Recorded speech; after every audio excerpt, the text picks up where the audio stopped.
Hello, everyone, and welcome to Tales of Our Time on Radio Taiwan International. This is a show where we discuss the stories that move us, what makes them so meaningful, and why others could or should find meaning in them as well. This is not a spoiler-free show, so bear that in mind as you continue to listen. We tackle movies, books, podcasts, and more. Where there's a story, there's a reason to read. I'm your host, Amanda Stevens, and for the month of July, in honor of graduation, we'll be talking with some recent graduates or almost graduates from the Canadian Independent Micro School here in Taipei about the books that made the biggest impact on them during their time at school. Today, we'll be hearing about Holes and Looking for Alaska, two quintessential books that many of us have read during our school years, and the lessons that we learn from the people around us when they're there as well as when they're gone. I hope that you enjoy these interviews, and I'll be back at the end of the show.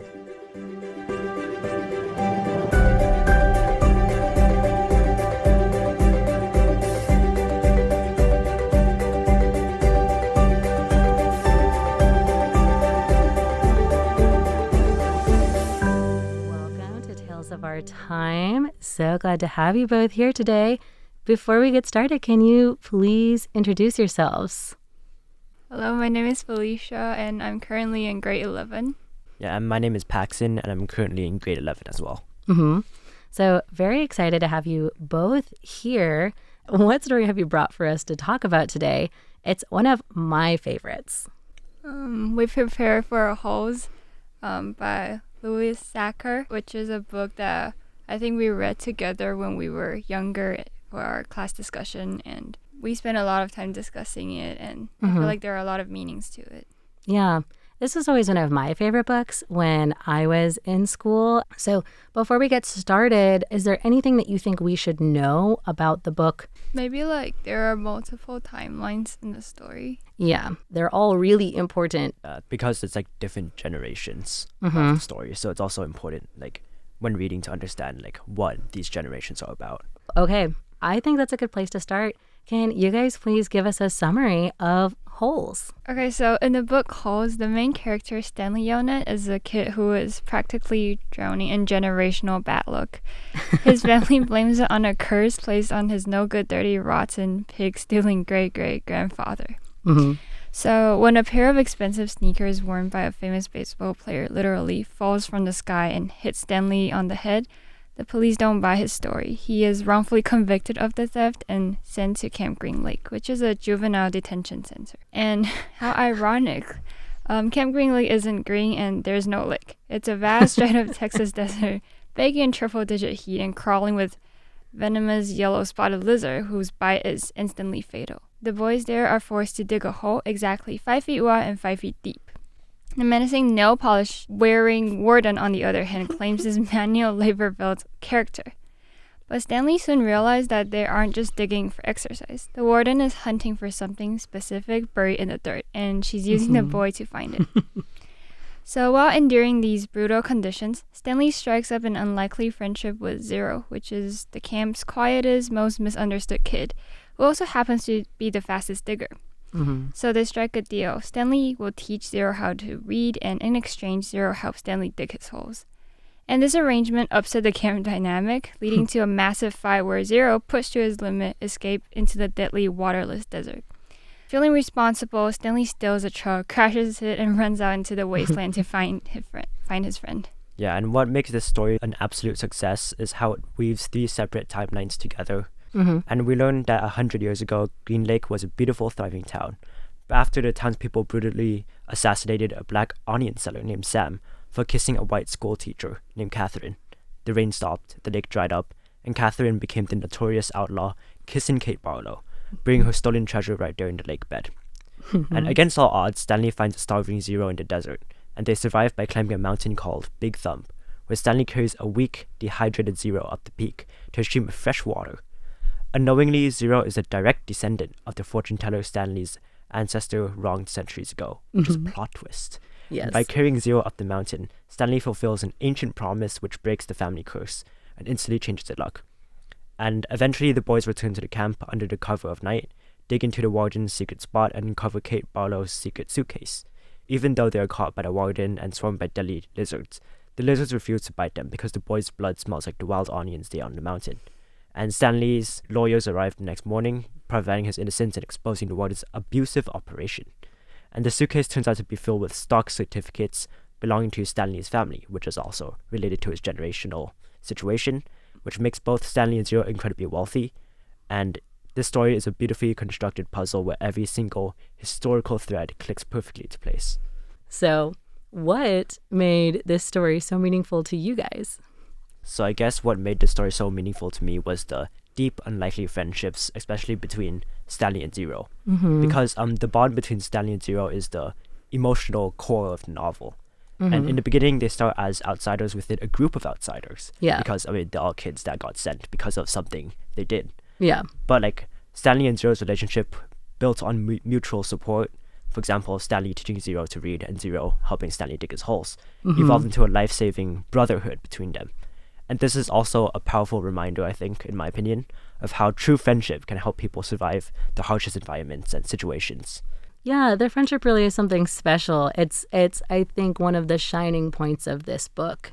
What about you, Falicia? I feel like for me, it's the plot twist that happens all the time. And few of the book is about happy endings. And I feel like this one really just make the readers feel like comfortable. Like, oh, you finally get to something. Like, oh, they finished like their family trauma or whatever, which is like a very nice thing to see. And it's still very meaningful because the author kind of used like a more ironic way or like a more funny way to phrase a lot of the realistic aspect of life. Like, for example, the generational luck is kind of like generational poverty. That is kind of like the thing that we don't really talk about. But Yeah. I feel like the author did very well in the book, using like a more neutral perspective and maybe like a little bit unrealistic way to talk about it. But a lot of people might feel relatable while reading it. Like, we can see that happening, and a lot of societal like influences might cause that. It's not really just the rotten like great grandfather.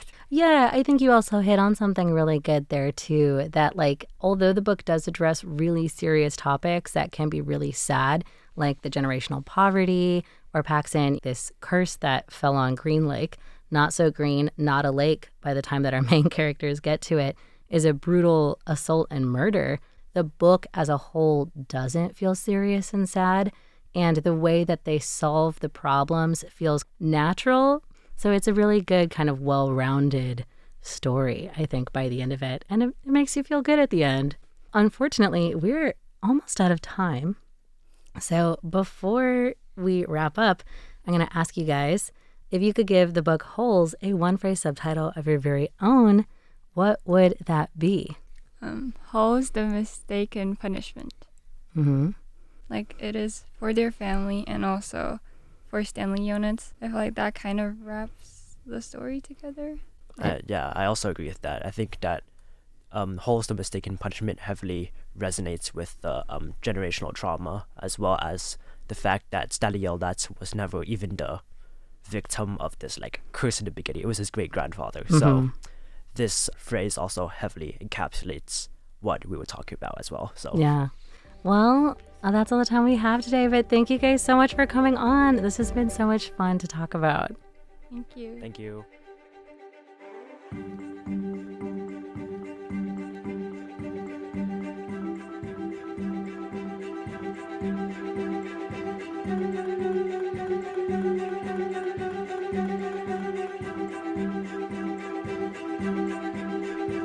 Welcome to Radio Taiwan International. It's so good to have you here. Thanks for coming in. Thank you. And before we get started, can you please introduce yourself? Yeah. My name is Rhea, and I'm in 12th grade. I'm about to graduate high school and go to college. Congratulations. May I ask, are you going to college in Taiwan or are you going to another country? I'm going to the United States. Very exciting. Congratulations. Thank you. So then, what book have you brought for us to talk about today? I have brought John Green's Looking for Alaska today. I feel like I saw this book everywhere. When I was in school, when I was a teacher. Unfortunately, it's also very banned today. Yes. It's been like It's one of the most banned books according to, I think, UPenn's independent research. I think it's banned 147 times in the US so far. So, yeah. And we've discussed banning books on the show before. It's when schools or libraries or places in the United States try to make it so that people can't grab the book. And this is an independent movement most of the time. It's not a government movement, which is why you can have a book be banned many times in one country. However, it's very meaningful to you. And I think it's been really meaningful to a lot of other people over a long time, given how often I've seen it pop up. So I'm really glad that we're able to talk about it today. Is there anything that you think people should know about this book before reading it? Yes. While there is certain explicit content, however, that is not the main purpose of John Green's book, but there is also extensive discussion of death. Do you think that that's why it's most often banned? It is most often banned because of one certain page that includes oral sex. There is an oral sex scene. John Green has also talked extensively about how this should not be the reason it is banned, because he specifically wrote that scene to contrast it with a much more romantic scene about how this scene specifically was so awkward and weird and kind of disgusting. Yeah, so very interesting that the reason the author thinks it should, quote unquote, should be banned is not the reason. You'd think it would be a bigger theme. But anyway, speaking of themes, let's just get into a summary so that we can contextualize what happens. Can you give us a summary of Looking for Alaska? Yeah, okay. So Looking for Alaska follows Miles, also called Pudge Halter, a quiet teenager who leaves his ordinary life in Florida to attend Culver Creek Preparatory School in Alabama. Miles is fascinated by famous last words and hopes to find what the poet Francis Rubiales calls the great perhaps, for a more meaningful life. At Culver Creek, Miles quickly befriends his roommate Chip, the Colonel Martin, the brilliant but poor scholarship student. Through the Colonel, he meets Alaska Young, an intelligent, beautiful, and unpredictable girl who captivates everyone around her. Miles quickly falls deeply in love with Alaska, despite the fact that she already has a boyfriend. Together with their friends, they pull elaborate pranks, break school rules, and navigate the ups and downs of teenage life, including friendship, love, identity, and growing up. The novel is divided into two sections, the before and after. The countdown in the before section builds suspense without revealing what would happen. The turning point comes when Alaska receives a phone call in the middle of the night, and she suddenly becomes distraught and insists on leaving campus immediately. Miles and the Colonel help distract the school authorities so she can drive away. Tragically, Alaska dies in a car crash that same night, and the after section explores the emotional aftermath. Miles and the Colonel struggle with the overwhelming guilt, wondering whether they should have stopped her from driving or whether her death was intentional. They investigate the circumstances of the crash, trying to understand what happened. Eventually, they realize that they may never know the full truth. Instead of finding certainty, Miles learns that some questions have no clear answers. He comes to understand that people are complicated and imperfect, and healing requires accepting uncertainty, forgiving others, and yourself. The novel ends with Miles reflecting on Alaska's idea of escaping the labyrinth of suffering. He concludes that while suffering is unavoidable, people can choose forgiveness, hope, and connection rather than becoming trapped by grief. Yes. Wow. The labyrinth of suffering is a very memorable phrase. Is that a big theme in the book? It is huge. Like, that quote transformed my life. Like, I would say, actually, that would be my subtitle. How do we escape the labyrinth? Or do we accept the suffering? Wow. Yes. Okay, well, let's get back to that because that is very interesting. Let me just ask you then, what made this book so meaningful to you? This book transformed my life because, well, first of all, I did not know the ending. Yeah. Like, when I was reading, I read this book in 7th grade, and I have read it multiple times since. When I first read it, I was like, this is cool. Like, the first half, it is cool. Fun, like, exciting. Yeah, it is like the epitome of teenage life. Well, what I thought it would be. Yeah. Like, you have teenagers in boarding school just going crazy about like Pulling the things, pranks, yeah, doing pulling pranks, fun and even stuff. like wild stuff like drinking, like even like cigarettes, which is not encouraged by the book, but it seems wild to me. Like they're in high school and I was in middle school. It's like that's Yeah. cool, and then suddenly poof, like It's all gone. yeah, it's all gone. Like everything is different. Like, and then I felt like the main character then and there. Like, Did you feel like the same kind of grief you feel like the main character, what was his name again? Miles Helter Miles. or Pudge. Pudge. We'll use Pudge. That's a fun name. So do you feel like you experienced a similar level of grief as Pudge was going through? I've heard plot twists like this described as like a neck break in terms of like how fast it changes. Yeah, like, but it's weird because I both feel like Pudge, but I also feel like Alaska. Oh, Yeah, really? What like- do you mean by that? I feel like I in many aspects I am like Alaska. Like she loves books. She is obsessed with the patriarchal paradigm, and she's Yeah. she's super cool and funny, and she also has like emotional downturns and just super relatable as a person. So when Pudge realizes she dies, it was like a part of myself died, Yeah. and it was like, oh my god, it was like suddenly, like you said, neck break, and I just couldn't understand it. Like it was like literally someone died. You don't understand what happens. So The book kind of like leaves you in that place of never really fully understanding.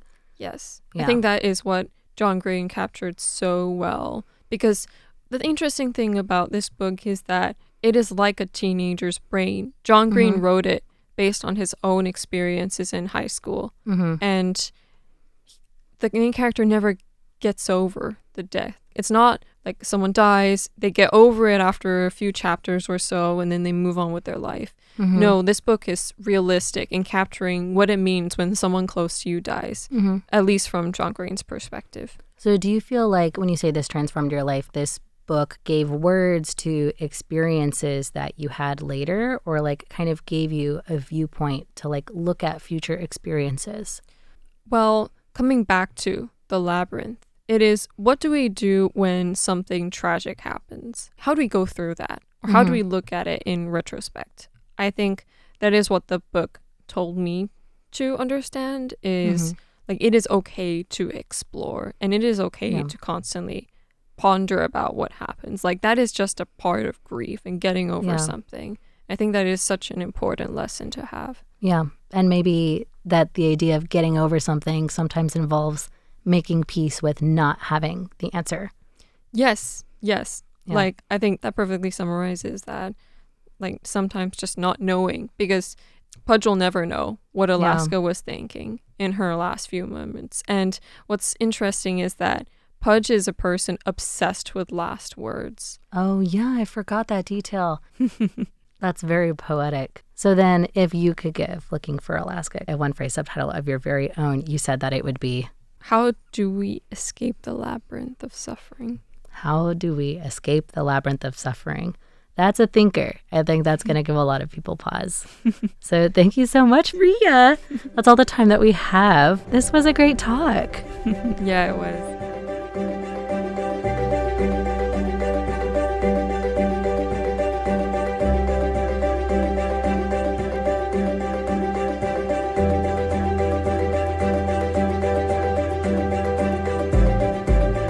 Unfortunately, that's all the time we have for today. Thank you for joining us here on Radio Taiwan International. This has been Tales of Our Time. I'm your host, Amanda Stevens, and special thanks to our guests Falicia, Paxon, and Rhea from the Canadian Independent Micro School. Today, we were discussing the books Holes by Louis Sachar and Looking for Alaska by John Green. We'll be continuing our theme of talking to recent graduates next week, so be sure to join us right back here at Tales of Our Time.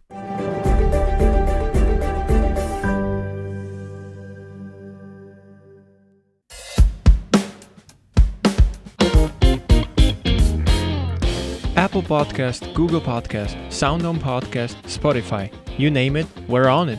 You can find selected shows produced by RTI's English team on different streaming services. All you have to do is search for the show or type RTI. Find an episode you find interesting, hit play, and you'll learn more about Taiwan and its people.